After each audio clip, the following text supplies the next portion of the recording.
ओली र प्रचण्ड माधव नेपालहरूको झगडामा भारतको संस्थापन पक्ष अहिलेसम्म बोलेको छैन। बीजेपीका नेताहरू अथवा चाहिँ सरकारका मान्छेहरू ओलीको विरुद्धमा बोलेका छैनन्। संसद विघटन गर्दाखेरि पनि चाहिँ र साउथ ब्लकको पाटो मात्रै बोल्यो। जस्तो श्यामशरणहरू बोले विरोधमा, एसडी मुनिहरू बोले, तर आरएसएस बीजेपी पक्ष बोलेको छैन। अब यो रणनीति के हो भन्छ भने नेपालमा जति पनि आफ्नो नेटवर्क बनाए नि इन्डियनहरूले, त्यो चाहिँ र साउथ ब्लकहरूले बनाएको नेटवर्क हो। वर्षौँदेखि आरएससी बीजेपी चाहिँ भर्खरै सत्तामा आएको हो। यो दोस्रो कार्यकाल हो मोदीको। त्यसकारणले उनीहरूको आफ्नो नेटवर्क छैन, उनको आफ्नो भरपर्दो नेटवर्क छैन। त्यो पैसा लगाएर अब पैसा खुवाएर बनाउन कोसिस गरिरहेका छन्। जस्तो अहिले त्यो कोसिस कहाँबाट देखिन्छ त भन्छ भने, जस्तो ओलीलाई उनको त अहिले आरएसएसको कुरा के हो भन्छ भने, एउटा चाहिँ अमेरिकनहरूको एलायन्सको कारणले, जस्तो ओलीले एमसिसी गरिरहेछन् नि, अब इन्डियन सत्तासँग अमेरिकनहरूको निकटताको कारणले पनि ओलीप्रति अलिकति सहानुभूति देखिन्छ। आरएसएसको सत्ताको सत्ताको जस्तो एमसिसी प्रकरण त जोडिया छ नि एउटा। दोस्रो सत्ता पक्षको के छ भन्छ भने, उनीहरूको आफ्नो भरपर्दो नेटवर्क नभएको हुनाले उनीहरूले जसलाई प्रयोग गरेर आफ्नो नेटवर्क बनाउन सक्छन् उनले त्यसैलाई प्रयोग गर्ने हो। त्यसैले ओलीलाई त्यहाँ प्रयोग गरिरहेका छन्, इन्डियाको सत्ता पक्षले प्रयोग गरिरहेको छ। र यससँग जोडिएको तपाईको तेस्रो चिज अब हामीले हेर्ने के हुन्छ भने, ओलीले चाहिँ तपाईको यहाँ भित्रको जो विग्रह छ नि आन्तरिक, यो विग्रह चाहिँ बाटो बस्नको निम्ति, सत्ता टिकाउनको निम्ति इन्डियाको संस्थापन पक्षको आशीर्वाद लिइरहेछ, चाकरी गरेर आशीर्वाद लिइरहेछ। त्यही कारणले यो राजपक्षी जसपा भन्ने एउटा मधेसवादी ग्याङ छ नि, यो भित्र महन्त ठाकुरको पक्ष ओलीसँग निकट हुने कारण त्यही हो। किन बाबुराम र उपेन्द्रको पाटो पश्चिमाहरूको पाटो भयो, उनीसँग जोडिएको पाटो भयो, अथवा इन्डियनबाट कोणबाट हेर्दाखेरि रहेको पाटो भयो। अब त्यो भएर अहिले ओलीसँग जोडाएर ओलीलाई चाहिँ तपाईँको बचाउ गर्ने, ओलीको बचाउ गर्ने र ओलीबाट आफ्ना काम गराउने उसमा चाहिँ आरएसएस हिँडेको छ, बीजेपी हिँडेको छ। हो त्यो कारणले जसपा र चाहिँ तपाईँको ओलीको अलिकति निकटता आउने कारण त्यति मात्रै हो, अरू केही पनि कारण छैन। अब तर यसको अर्थ के हो भने यिनी सबैले जुड्छन् भनिन्छ। अब ओलीले आफ्नो सत्ता टिकाउन चाहिँ अब मोदीको चाकरी गर्ने, अब मोदीले चाहिँ आफ्नो अनुकूलको वातावरण बनाउनको निम्ति उसैलाई आशीर्वाद दिने हो। त्यही कारणले जस्तो अझ पनि यही कारणले तकमाबाट लिम्बियाधुराको नक्सा हटाइने कारण यही हो हैन। जस्तो अस्ति राष्ट्रपतिले वितरण गरे तकमाहरू छन् नि, त्यहाँबाट नेपालको पुरानै नक्सा हाले।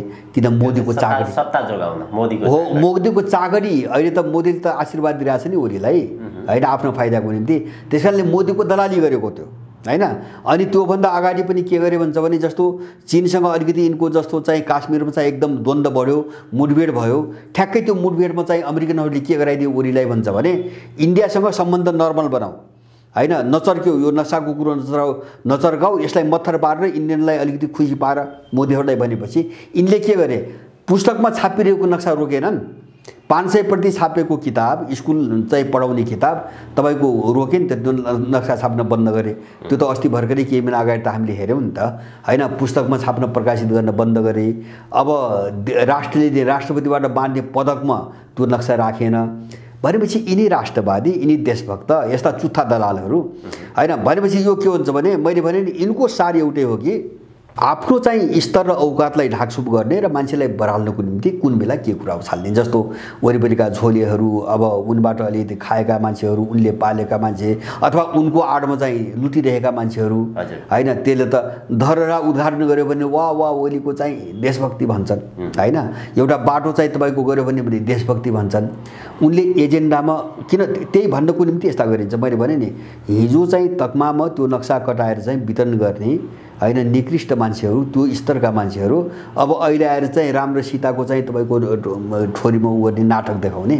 अनि यो नाटक उनको देशभक्ति पनि कसले पत्याउँछ भनेपछि यस्तो खेल सधैँभरि खेल्दै आछन्। मैले भने नि, एउटा गोप्य स्रोतले के भन्यो भने, अहिले रले चाहिँ कस्तो प्रकारको खेल खेलिरहेको छ भने, पहिलो चरणमा कम्युनिस्टहरूलाई सिध्याउने, त्यसपछि कांग्रेसलाई सिध्याउने, अन्य दलहरू सबैले सिध्याउने, र अन्तिम चरणमा जो एउटा राज संस्था सम्बन्धी एउटा शक्ति छ त्यो शक्तिलाई अन्त्यमा सिध्याउने, जम्मैलाई सिध्याएपछि अनि आफू अनुकूल एजेन्डा ल्याउने, यस्ता प्रकारका चाहिँ खेलहरू भइरहेका छन् भनेर एउटा गोप्य स्रोतले भने यो यसमा कति छ? होइन, त्यसमा त शङ्कै छैन। जस्तो मैले त झन्डै 1 दर्जन पटक भनिसकेको छु है। जस्तो इन्डो पश्चिमा शक्तिहरूको गेम के हो भन्छ भने पहिलो नेपाललाई असफल राज्य घोषित गर्ने र यहाँ बहुराष्ट्रिय सेना ल्याउने वा साम्प्रदायिकताको आडमा अथवा नागरिकताको आडमा नेपालको विखण्डन गर्ने र नेपालमा इजरायलको निर्माण गर्ने, हैन? जस्तो पश्चिमी एसियामा इजरायल बनाउने, इजरायलमा अर्को नेपाल बनाउने र त्यो आफ्नो फौजी स्टेसनका रूपमा बदल्ने। यो दुईटा कुरा नहुँदासम्म चीनका विरुद्ध बस्ने उनको सैनिक क्याम्प नेपाल त बन्न सक्दैन। या त असफल राज्य घोषित भएर उनको बहुराष्ट्रिय सेना आउनु पर्यो, या नेपाल विखण्डन भएर कुनै एउटा टुक्रामा उनी आएर बस्नु पर्यो इजरायलमा बसे जस्तै, हैन? नत्र त नेपाल त उनको चाहिँ सैनिक बेस क्याम्प त हुँदैन त्यो टुक्राउनुको निम्ति। अब यसको निम्ति मैले बारम्बार म फेरि दोहोऱ्याउँछु, साह्रै महत्त्वपूर्ण छ। उनले नेपाललाई समाप्त पार्न छानिकन केही चिजमाथि हमला सुरु गरे सुरुदेखि। जस्तो त्यसमध्ये एउटा हमला नेपालको इतिहास, जस्तो चाहिँ पृथ्वीनारायण शाहमाथि आक्रमण, नेपालको पूर्ण एकीकरणलाई यिनले गोर्खा साम्राज्यको विस्तार भन्न लगाए र पृथ्वीनारायणलाई खलनायक बन्न लगाए। त्यसको कारण के थियो भन्छ भने नेपाल, वर्तमान नेपाललाई यसको इतिहासबाट अलग्याइदिने र इतिहासबाट अलगिसकेपछि त नेपाल त सिद्धियो। उनले इतिहासमाथि एट्याक गरे एउटा। दोस्रो चाहिँ तपाईको सामाजिक सम्बन्धमाथि आक्रमण गरे। जस्तो हामी बोलिरहेको भाषालाई, सम्पर्क भाषालाई उनले खस भाषा भनी प्रचार गर्न लगाए, जबकि यो खस भाषा होइन। मलाई चाहिँ खस भाषा म पनि बुझ्दिनँ, जो सुदूरपश्चिममा बोलिन्छ त्यो खस भाषा म पनि राम्रोसँग बुझ्दिनँ। र अब यो भाषामाथि आक्रमण गरेर यसलाई खारिज गराउने कुरा चाहिँ कहाँबाट आएको थियो त भन्छ भने मेचीदेखि महाकाली, उत्तरदेखि दक्षिण चाहिँ जो एउटा विभिन्न समुदाय, सबै समुदायको बिचमा सम्पर्क हामी जोडिने त एक मात्र माध्यम यहाँको बसेको त भाषा हो। अब यसलाई खारिज गरिदिएपछि सबै समुदाय अलग थलग हुन्छन्, एउटाको अर्कोसँग सम्बन्ध हुँदैन, बन्द हुन्छ र त्यहाँबाट चाहिँ अलग्याउने दोस्रो रणनीति। तेस्रो मैले भन्ने गरेको छु भूगोलको खण्डीकरण, भूगोल निशाना बन्यो। जस्तो पहिचानको बहानामा अथवा चाहिँ जातीय रङको बहानामा एउटा क्लस्टरको कुरो उठाएर कुनै निश्चित मान्छेहरू बसोबास गरेको एउटा क्षेत्रलाई एउटा प्रदेश वा जातीय राज्य बनाउने आयो। त्यो के हुन्छ भने समुदाय पिच्छे अथवा संस्कृति पिच्छे अथवा भाषा पिच्छेका सानसाना चाहिँ समानान्तर राष्ट्र निर्माण गर्ने उनको एजेन्डाबाट संहिता आएको एटेक भयो भूगोलमाथि। र चौथो चाहिँ अब आक्रमणको निशाना मान्छे हो, हैन? मान्छे हो। यो धेरै पहिलेदेखि सुरु भएको छ र यो चाहिँ तपाईको माओवादी चाहिँ तपाईको काल यो शान्ति प्रक्रियामा आएपछि एकदमै तीव्र भयो। त्यसको पूर्वाधार बनाइयो 2047 सालमै, जस्तो वैदेशिक रोजगारको नीति, र त्यो तीव्र पार्यो माओवादी युद्ध मार्फत, माओवादी तीव्र पार्यो। अब त्यो कारण के हो भन्छ भने एउटा कारण के हो भने दुईटा कुरा जोडेका छन्। एउटा नेपालबाट नेपालीहरूलाई चाहिँ निकालेर देश खाली गर्ने र जनसङ्ख्या के अरे चाहिँ नागरिकता ऐन जो विदेशीलाई नागरिकता दिन बारम्बार कुरो उठ्यो, पारित भयो जन्मको आधारको नागरिकता ऐन, अहिले पनि चाहिँ एउटा ऐनको निम्ति यहाँ बवन्डर भइरहेछ। अनि नागरिकताबाट विदेशीहरू सबै नेपालमा भर्ने र तिब्बत विभाजनको निम्ति लड्नको निम्ति विदेशीहरूकै एउटा विशाल फौज बनाउने नेपाली नागरिकताको खोलभित्र उनको त्यो रणनीति छ। किन त्यसको निम्ति त नेपाली त लड्दिन्न नि, तिब्बत टुक्राउनुको निम्ति नेपाली त लड्दिन्न, त्यसकारणले नेपाली निकाल्ने विदेशी भर्ने नागरिकता ऐन त्यहाँबाट आइरहेछ। र अब दोस्रो वैदेशिक रोजगारको नीति मैले बारम्बार भनेको के हुन्छ भने मान्छेलाई तीनटा चरणबाट उनले समाप्त पार्न खोजिरहेछन्। एउटा पहिलो चरण हो अलगाव। अलगाव भनेको तपाईको परिवारबाट अलग, समाजबाट अलग, देशबाट अलग, जस्तो वैदेशिक रोजगारमा त्यही भइरहेछ। अनि मान्छे अलगियो, सबैतिरबाट अलग थलग भयो भने उसमा निराशा आउँछ, स्वाभाविक छ। त्यसकारणले दोस्रो चरणमा ऊ फ्रस्ट्रेसनमा जान्छ, निराशामा जान्छ, हैन? माने केही गर्न सकिन्न भने भाव पैदा हुन थाल्छ, मनोविज्ञान बिग्रन्छ। अनि त्यो चाहिँ निराश हुँदै गएको मान्छे तेस्रो चरणमा कहाँ पुग्छ? डिप्रेसनमा पुग्छ। अब डिप्रेसन भने के हुन्छ भने एउटा भ्याकुम खालीपनको अवस्था हो, दिमागमा केही पनि हुँदैन, सोच्नै सक्दैन मान्छेले। हो त्यो चरणसम्म मान्छेलाई पुर्याएर नेपालीहरूलाई वैदेशिक रोजगारको नाममा डिप्रेसनमा पुर्याएर अनि उसको खाली दिमागलाई चाहिँ आत्मघाती बमको रूपमा प्रयोग गर्ने देशकै विरुद्धमा र चिनीहरूको विरुद्धमा यो सबै डिजाइनले चाहिँ मान्छेमाथि आक्रमण गरियो, हैन? सामाजिक सम्बन्धमाथि, इतिहासमाथि, भूगोलमाथि, हैन? अब यस्तो धेरै चाहिँ निशाना उनले बनाएका छन्। हो त्यो सबै गर्नको निम्ति उनले अब के अपनाए भन्छ भने मैले भने त्यो निशानाको एउटा मेजर पार्ट हामीले नबुझ्ने उनले सिस्टमलाई विघटन गर्ने एउटा हतियार बोके। सिस्टमलाई विघटन नगरिकन यो सबै काम हुँदैन। किन सिस्टम कोल्याप्स भएपछि त सबै कोल्याप्स भयो हैन। जस्तो सिस्टम चाहिँ भङ्ग गरिदिने भने के भन्छ भने सबै क्षेत्रमा उनले गिरोह प्रणाली अगाडि बढाए, ग्याङ प्रणाली हैन। जस्तो दलहरूमा गिरोह तपाईँ देखिराख्नु भएको छ नि, काङ्ग्रेसभित्र गिरोह मात्रै छन् 7-8टा, तिनको पार्टीको बैठकै नबस्ने भयो। एमाले माओवादीभित्रको गिरोहको हालत देख्नुभयो हैन। मधेसवादीभित्र गिरोह छन् अलग अलग चलाका, अनि काङ्ग्रेसभित्र गिरोह छन्। गिरोह प्रणालीले के, अनि राज्य प्रणालीभित्र जस्तो कर्मचारी तन्त्रमा गिरोह, न्यायालयभित्र गिरोह, पुलिसभित्र गिरोह, सबै गिरोह समानान्तर गिरोहको विकास उनले जो गराइदिए नि, यसले के गर्यो भन्छ भने सिस्टमले काम गरेन। जस्तो सिस्टमले काम नगरे अरू शासन हुन्न र त्यो संरचना त्यो निकाय चाहिँ एक ढिक्का हुँदैन, कुनै विधिमध्यले काम गर्दैन। जस्तो भन्नुहोस् न, जस्तो कर्मचारी तन्त्रमा एउटाले गरे निर्णय अर्काले मान्दैन, न्यायालयभित्र एउटा न्यायाधीशले एउटा गर्छ, भोलिपल्ट अर्कोले उल्टो गरिदिन्छ हैन। जस्तो दलभित्र एउटा ग्याङ बैठक बस्छ निर्णय गर्छ, अर्काले मान्दैन, अर्को गर्छ। एमाले माधव नेपाल र केपी ओलीको तमासा देखेर आएको छैन हैन। एउटाले आफ्ना निर्णय गरिरहेछन्, अनि कसको खुस मान्ने।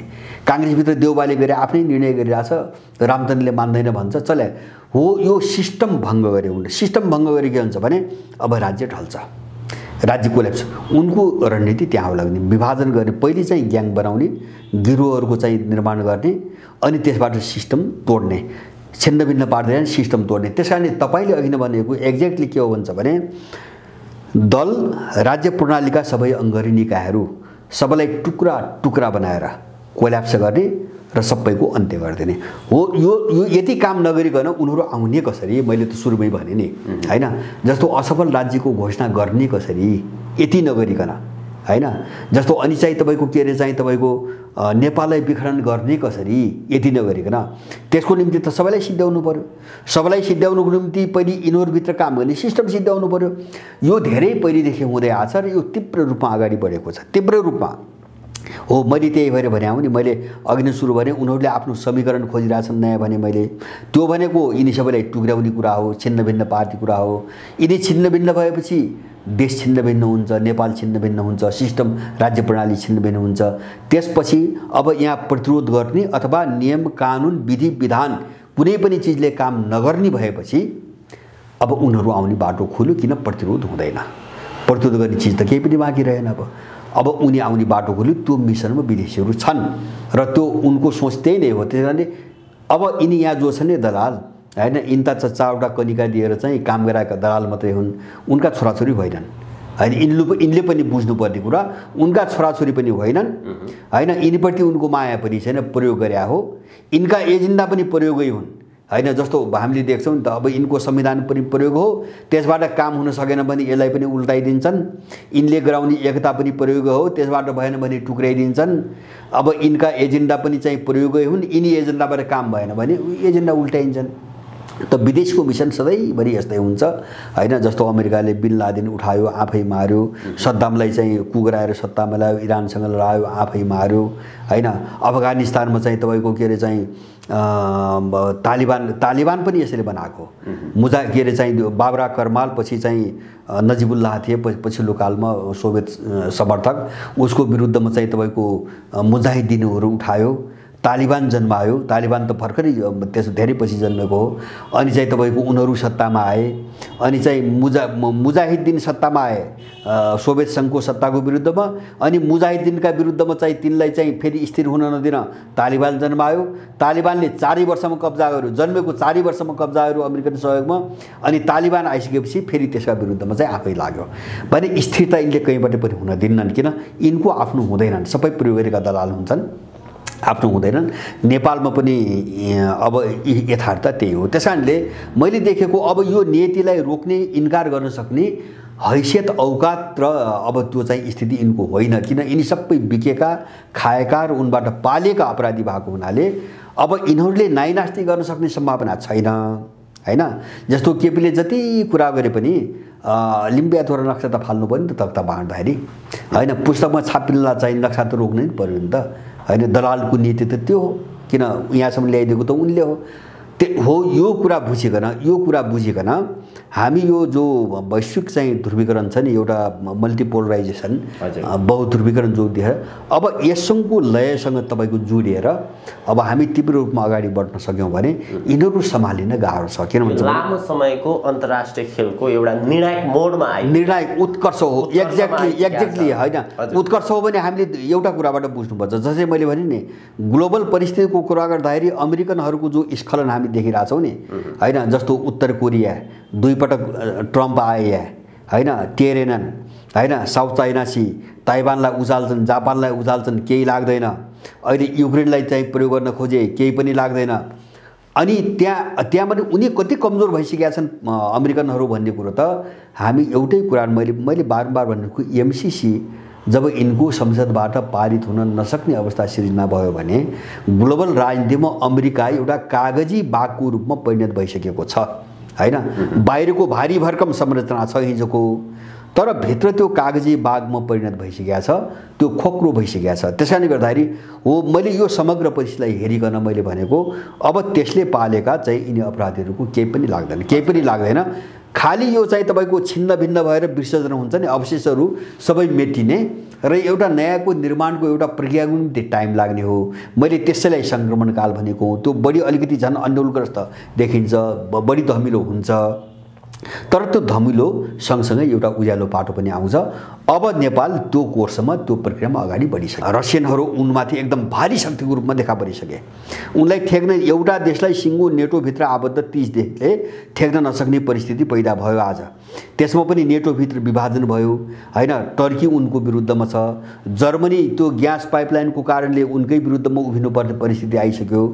अब एउटा यो ध्रुवीकरण र त्यसको चाहिँ छाया जो नेपालमा परेको छ नि, त्यसबाट हुने ध्रुवीकरण। किन भन्छ भने यहाँको सङ्कट त यहाँभित्रको अरू कुनै कारणले भएको त होइन, रणनीति त उनकै हो, इन्डो पश्चिमा शक्तिहरूकै रणनीति हो।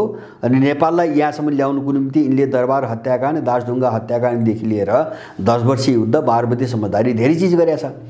त्यसकारणले गर्दाखेरि अब यो बिन्दुसम्म आइसकेपछि अब यो विघटनतिर जाँदाखेरि अब एउटा अत्यन्तै अझ धमिलो चाहिँ एउटा चरण आउँछ र हुने त्यही हो। जस्तो के संसद विघटन होइन, उपाय छैन, अर्को उपाय नै छैन होइन। मैले पहिले पनि भनेको थिएँ, एकचोटि कोसिसले होइन, जस्तो ओलीले एकपटक सुरुमा अध्यादेशबाट कोसिस गरे, त्यहाँ असफल भए होइन।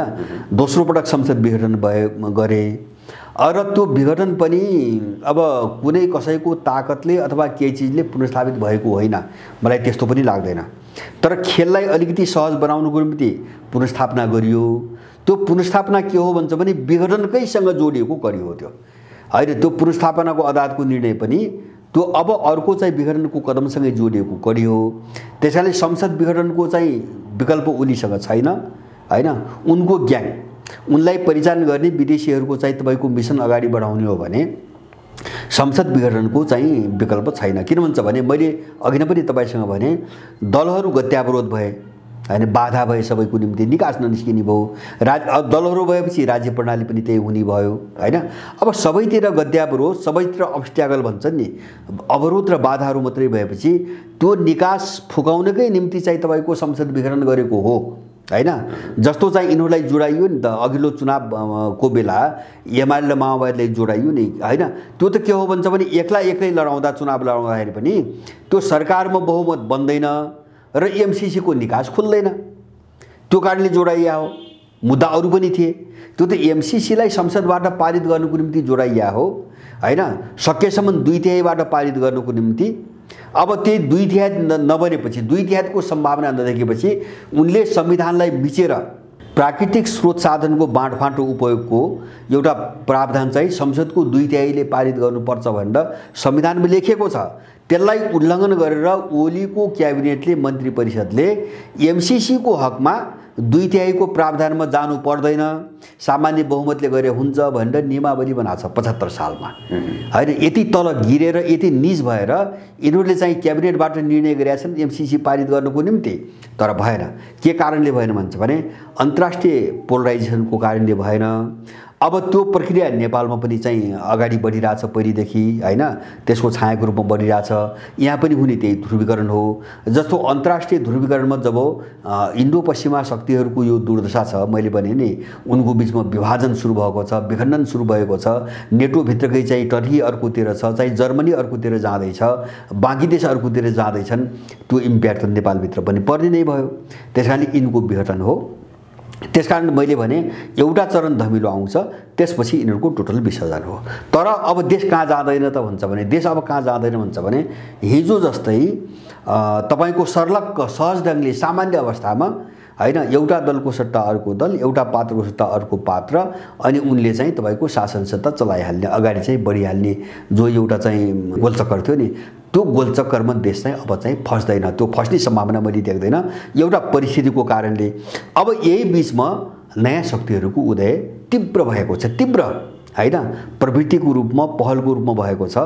त्यो एउटा शक्तिको रूपमा चाहिँ ठुलै शक्तिको रूपमा देखिनुको निम्ति केही समय लाग्छ, स्वाभाविक रूपमा लाग्छ। तर चाहिँ त्यो कहिलेसम्म ठुलो शक्तिको रूपमा चाहिँ देखा परिसक्लान् त्यस्ता शक्ति भन्ने भन्दा पनि महत्त्वपूर्ण चिज हामीले बुझ्ने गर्छ भने माने विकासको ट्रेन त्यो दिशातिर गयो। पुरानोको चाहिँ तपाईको पतन, नयाँको चाहिँ तपाईको उत्थान, ट्रेन यो हो। समाज विकासको ट्रेन यो हो, मान्छेको मनोविज्ञानको ट्रेन यो हो। त्यसकारणले ट्रेन मुख्य हो, किन भन्छ भने त्यो एउटा गति हो, त्यो चाल हो, त्यो पदचाप हो। त्यसकारणले गर्दाखेरि त्यसले एउटा बाटो लिइसकेका हुन्छ। अब त्यसलाई चाहिँ तपाईँ हाम्रो मनमा के लागेको छ भन्ने कुरा मनका कुराले रोक्न सक्दैन। त्यसकारणले गर्दाखेरि अब नयाँ शक्तिको उदय हुन्छ। अब यो बिचमा चाहिँ यसको चाहिँ सेटलमेन्ट भनौँ अथवा व्यवस्थापन भनौँ अथवा यसको एन्डिङ भनौँ, अब यो कुन रूपमा हुन्छ भन्ने कुरा यकिन भन्न सकिन्न। जस्तो राजाको चर्चा बारम्बार धेरै पहिलेदेखि हुँदै आएको छ। अब त्यो सम्भावना नभएको होइन, त्यो सम्भावना नभएको होइन, किन भन्छ एउटा बनी बनाउ शक्तिको रूपमा भएको संस्था त्यही मात्र हो, मैले पहिलेदेखि भन्दै आएको छु। तर अब उनीहरूको इच्छा शक्ति, उनको नेतृत्व, उनको पहल पनि त हुनु पर्यो। किन भन्छ भने त्यो चाहिँ परिवेश मात्रै भएर पुग्दैन। जस्तो तपाईँको परिवेश र लिडरसिप दुईटा कुरा हुन्छ, एउटा परिवेश हुन्छ, एउटा नेतृत्व हुन्छ। जस्तो तपाईँको परिवेश बलवान हुन्छ माने समय परिस्थिति त्यो दिशातिर गयो, विकल्प खोजेको दिशातिर गयो, त्यो आफ्नो ठाउँमा छ, त्यो प्रष्ट छ। तर चिज के हुन्छ भने अब त्यसलाई चाहिँ तपाईको ह्यान्डल गर्ने अथवा चाहिँ त्यसलाई लिड गर्ने, नेतृत्व गर्ने खालको एउटा क्षमता विकास भएको कुनै नेतृत्व भएन भने परिस्थिति आफै बिस्तारै अमूर्त हुँदै जान्छ र त्यसको ठाउँ अर्कोले लिन्छ, त्यसको मूर्तिकरण हुँदैन। जस्तो भने नि, जस्तो मैले भने समयको माग, विशेष गरी तीनटा कुरा, समयको गतिको चाहिँ तपाईको चाल, समग्र परिवेश र मान्छेको साइकोलोजी, मनोविज्ञान, यो तीनटा चिजलाई बुझ्न सक्ने मात्रै होइन कि त्यसलाई समात्न सक्ने मान्छेले नै लिड गर्ने हो। नेतृत्व भनेको त्यही हो। अब यो तीनटा चिजबाट जो वञ्चित भयो नि त्यसले नेतृत्व गर्न सक्दैन। त्यसैले गर्दाखेरि भोलि चाहिँ के चिज स्थापित हुन्छ भन्ने कुरा हैन ठ्याक्कै भन्न सकिन्न। त्यहाँ इच्छा शक्तिदेखि लिएर नेतृत्वको चरित्र गुण पनि सारा चिज हुनुपर्छ।